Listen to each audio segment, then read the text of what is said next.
तो मेरे प्यारे दोस्तों कैसे हैं आप लोग। दोस्तों दो वीडियो अम्ल क्षार और लवण पर अपलोड हो चुका है इस चैप्टर पर और काफी ज्यादा इंपॉर्टेंट वीडियो था। इस वीडियो में टॉप 10 को सब्जेक्टिव क्वेश्चन आपको हम बताने वाले हैं। सब्जेक्टिव क्वेश्चन टॉप 10 और आपसे वादा है कि ये टॉप 10 में से क्वेश्चन जरूर आएगा बोर्ड एग्जाम में, क्योंकि इतना पावरफुल क्वेश्चन ही है। जब आप सुनिएगा, जब आप पढ़िएगा तब आपको पता चलेगा। चलिए दोस्तों समय को बर्बाद नहीं करेंगे और डायरेक्ट हम लोग चलेंगे फर्स्ट नंबर क्वेश्चन पर। लेकिन उससे पहले हमारा इंट्रोडक्शन। मेरा नाम है अभिनव कुमार और आपका स्वागत है ध्यान लाइन एक्स के इस यूट्यूब चैनल पर। चलिए दोस्तों सबसे पहले फर्स्ट नंबर क्वेश्चन की तरफ चलते हैं। पीतल एवं तांबे के बर्तन में दही एवं खट्टे पदार्थ क्यों नहीं रखने चाहिए? बहुत इंपॉर्टेंट क्वेश्चन है। पीतल एवं तांबे के बर्तन में दही एवं खट्टे पदार्थ आप सुनते भी होंगे कि नहीं रखना चाहिए। क्यों नहीं रखना चाहिए? देखिए इसका बहुत ही सिंपल आंसर है और इसी तरीके का क्वेश्चन बोर्ड एग्जाम में आता है ना।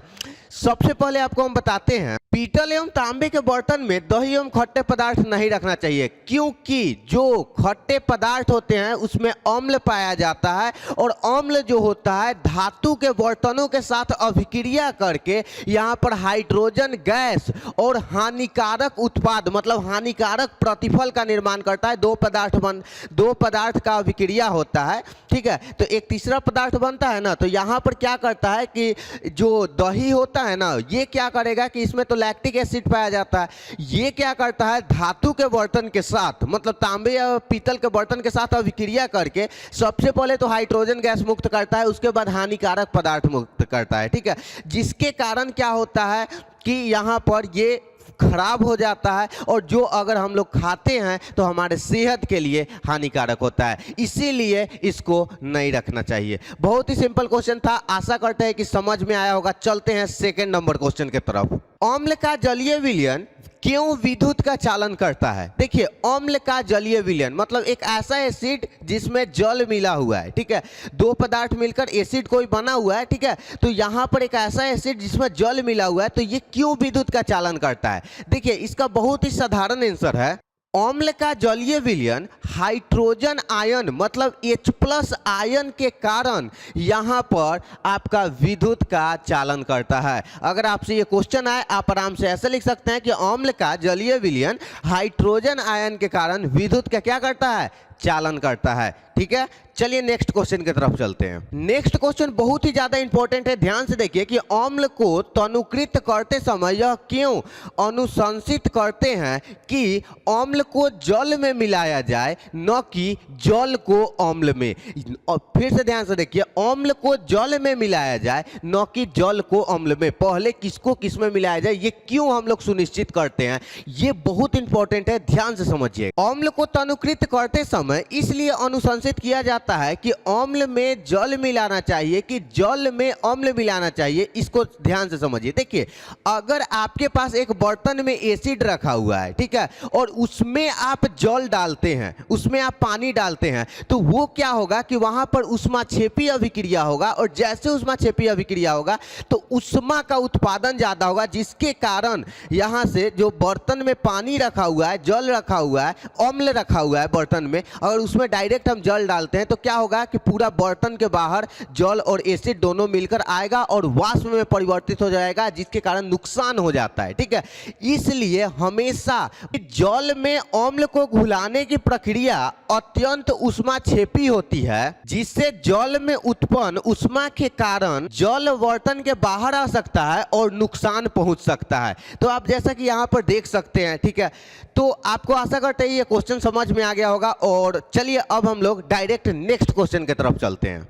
आसवित जल विद्युत का चालन क्यों नहीं होता है जबकि वर्षा जल में होता है? ठीक है, क्यों नहीं शुद्ध जल से विद्युत का चालन हो पाता है और लेकिन वही वर्षा के पानी से विद्युत का संचालन हो पाता है? क्यों हो पाता है? ये क्वेश्चन बहुत इंपॉर्टेंट है। देखिए यहां पर है, देखिए वर्षा जल में अम्ल एवं अन्य अशुद्धियां पाई जाती है, जिसके कारण वहां पर आपको H+ और HO- आयन उपस्थित रहते हैं, जिसके कारण विद्युत का चालन हो पाता है। जबकि जो ये आश्रित जल होता है उसमें H+ और OH- आयन नहीं होते हैं, मतलब अनुपस्थित होते हैं, जिसके कारण वहां पर विद्युत का चालन नहीं हो पाता है। इसलिए वर्षा जल से विद्युत का संचालन हो पाता है, क्योंकि वहां पर H+ और OH- आयन होते हैं। ठीक है, आपको समझ में आया होगा। अगला क्वेश्चन है कि जल की अनुपस्थिति में यहाँ पर अम्ल का व्यवहार अम्लीय क्यों नहीं होता है। देखिए, अगर कोई एसिड है, अम्ल है, और उसमें जल नहीं है, मतलब जल उसमें उत्पन्न ही नहीं है, जल है ही नहीं, तो वो अम्लीय नहीं लगता है। क्यों नहीं लगता है? अरे सिंपल सा बात है कि जल की अनुपस्थिति में इसलिए वो अम्लीय नहीं लगता है क्योंकि वहाँ पर H मतलब हाइड्रोजन आयन नहीं होते हैं, मतलब H+ आयन नहीं होते हैं, जिसके कारण वो अम्लीय नहीं होता है। ठीक है, इसलिए जल की अनुपस्थिति में अम्ल अम्लीय व्यवहार नहीं करता है। हो सके कि ऑब्जेक्टिव में भी आ सकता है ये क्वेश्चन, इंपॉर्टेंट क्वेश्चन है, याद रखिएगा। ठीक है, चलिए नेक्स्ट क्वेश्चन की तरफ चलते हैं। अभी जो आपको हम क्वेश्चन बताने वाले हैं ये बहुत इंपॉर्टेंट क्वेश्चन है और कई बार बोर्ड एग्जाम में पूछा हुआ है, बहुत इंपॉर्टेंट है। देखिए, बोल रहा है एक ग्वाला ताजे दूध में बेकिंग सोडा मिलाता है, मतलब बेकिंग पाउडर मिलाता है। ठीक है, खाने वाला सोडा जिसको बोला जाता है। पिछले वीडियो में आपको हम कैसे बनता है ये सारा चीज बताए थे, है ना। तो मिलाता है, तो यहाँ पर दो क्वेश्चन बन रहा है। सबसे पहले वो ताजे दूध में क्या किया, ये ग्वाला बेकिंग सोडा मिला दिया। तो पहला क्वेश्चन, ताजा दूध में पीएच मान 6 से बदलकर थोड़ा सा क्षारीय क्यों बना देता है, और दूसरा कि इस दूध को दही बनने में अधिक समय क्यों लगता है। आइए दोनों क्वेश्चन का आंसर जानते हैं। ठीक है, बहुत इंपॉर्टेंट है, याद रखिएगा, और इसका नोट्स और पीडीएफ आपको बिल्कुल फ्री में मिल जाएगा वीडियो का डिस्क्रिप्शन बॉक्स से। ठीक है, चलिए जानते हैं इसके बारे में। देखिए, इसका एकदम साधारण सा आंसर है कि एक ग्वाला अगर ताजे दूध में बेकिंग सोडा मिलाता है, मतलब बेकिंग पाउडर मिलाता है, तो उसका जो पीएच मान होता है वो 6 से बदलकर थोड़ा सा क्षारीय हो जाता है। ठीक है, इसलिए ताकि जो दूध है वो दही बनने में ज्यादा समय लगे, इसके कारण मतलब जल्दी दही न बन पाए, इसीलिए वो बेकिंग सोडा मिला देता है। ठीक है, और ताकि दूध में दही में जल्दी परिवर्तित न हो पाए। ठीक है, देखिए, क्योंकि बेकिंग सोडा जो होता है वो क्षारीय होता है, और दूध में जैसे बेकिंग सोडा मिला दिया जाता है तो उसका जो पीएच मान होता है वो क्षारकता के तरफ ज़्यादा बढ़ जाता है। इसलिए इससे फायदा ये होता है कि दूध को जल्दी से दही में परिवर्तित नहीं किया जा सकता है, इसीलिए बेकिंग सोडा उसमें मिलाया जाता है, ताकि जो दूध है वो देरी से दही में परिवर्तित हो। ठीक है, आपको समझ में आया होगा ये दोनों क्वेश्चन। ठीक है, बस इसका इतना ही आंसर है कि इसलिए मिलाया जाता है ताकि दूध जो है वो लेट से दही जम सके, मतलब कि जल्दी परिवर्तित दही में न हो। ठीक है, नेक्स्ट क्वेश्चन है कि प्लास्टर ऑफ पेरिस को आर्द्र रोधी बर्तन में क्यों रखा जाना चाहिए, व्याख्या कीजिए। देखिए, सिंपल सा बात है कि प्लास्टर ऑफ पेरिस पता है क्या करता है कि जल के साथ अभिक्रिया करके जिप्सम बना देता है। ठीक है, याद रखिए क्या बनाता है, प्लास्टर ऑफ पेरिस जल के साथ अभिक्रिया करके क्या बना देता है, जिप्सम बना देता है, इसलिए इसको आर्द्र रोधी बर्तन में रखा जाता है। क्लियर, क्यों रखा जाना चाहिए, क्योंकि प्लास्टर ऑफ पेरिस, ठीक है, जल के साथ अभिक्रिया करके क्या बना देता है, जिप्सम बना देता है, इसलिए इसको रखा जाता है आर्द्ररोधी बर्तन में। Concept clear. नेक्स्ट क्वेश्चन है कि एक ताजे दूध का पीएच मान 6 होता है। ठीक है, लेकिन जब दही बन जाने पर जो उसका पीएच मान क्यों बदल जाता है, ठीक है, इसका अपना व्याख्या देना है, मतलब कि उत्तर समझाइए। देखिए, हम लोग जानते हैं कि दही में कौन सा एसिड पाया जाता है, लैक्टिक एसिड पाया जाता है। देखिए, दही में लैक्टिक एसिड होने के कारण इसका H+ आयन की सांद्रता जो होती है ताजे दूध की अपेक्षा बढ़ जाती है। ठीक है, क्या होता है, H+ आयन मतलब हाइड्रोजन आयन की सांद्रता क्या होती है, यहाँ पर बढ़ जाता है ताजे दूध की अपेक्षा, इसलिए दही बनने पर इसका पीएच मान जो होता है वो क्या होता है, कम आ जाता है। ठीक है, तो ये क्वेश्चन भी आपका क्लियर हो गया। ठीक है, कि कैसे होता है, क्योंकि इसमें हाइड्रोजन आयन की सांद्रता में बढ़ोतरी हो जाती है, अधिक हो जाती है ताजे दूध की अपेक्षा, इसलिए इसका पीएच मान घट जाता है। नेक्स्ट क्वेश्चन की तरफ चलते हैं। क्वेश्चन है कि उदासीनीकरण अभिक्रिया क्या है, इसका 2 उदाहरण दीजिए। बहुत ही सिंपल, पिछले वीडियो में हम आपको बताए थे। अरे देखिए, उदासीनीकरण अभिक्रिया बहुत आसान है,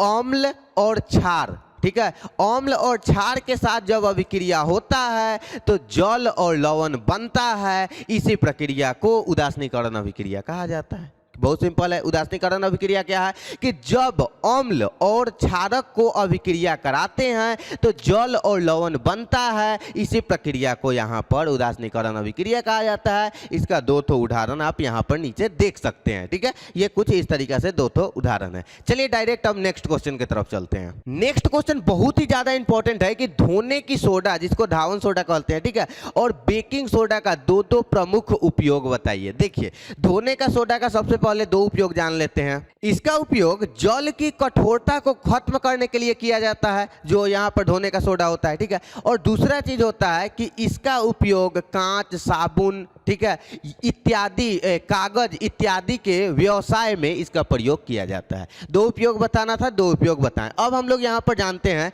आपका बेकिंग सोडा का उपयोग। इसका उपयोग एंटीसीड्स में किया जाता है और इसका जो दूसरा उपयोग है वो है कि बेकरी में जो बेकिंग पाउडर आता है, आने वाले बेकिंग पाउडर में इसका उपयोग किया जाता है। जिसके कारण क्या होता है कि अगर आप बेकिंग पाउडर डाल दीजिएगा, ठीक है, तो आपका जो पाव रोटी हो गया या ब्रेड हो गया, बेकरी में यही सब चीज ना बनता है, पाव रोटी, ब्रेड, ये सब, तो वो सब क्या होता है, थोड़ा ज्यादा सॉफ्ट हो जाता है, मतलब मुलायम हो जाता है। तो इसमें आपको बेकिंग सोडा का प्रयोग किया जाता है। देखिए दोस्तों, 10 क्वेश्चन आपको हम पूरा का पूरा समझाएं, सारा कॉन्सेप्ट क्लियर किया। आशा करते हैं दोस्तों कि आपको ये क्वेश्चन जरूर समझ में आया होगा। अगर दोस्तों ये वीडियो अच्छा लगा तो प्लीज इस वीडियो को लाइक कीजिए। अभी तक अगर इस चैनल को सब्सक्राइब नहीं किए हैं, प्लीज जाकर इस चैनल को सब्सक्राइब करके बेल आइकन को प्रेस जरूर कर दीजिए। दोस्तों मिलते हैं नेक्स्ट वीडियो में नए टॉपिक के साथ।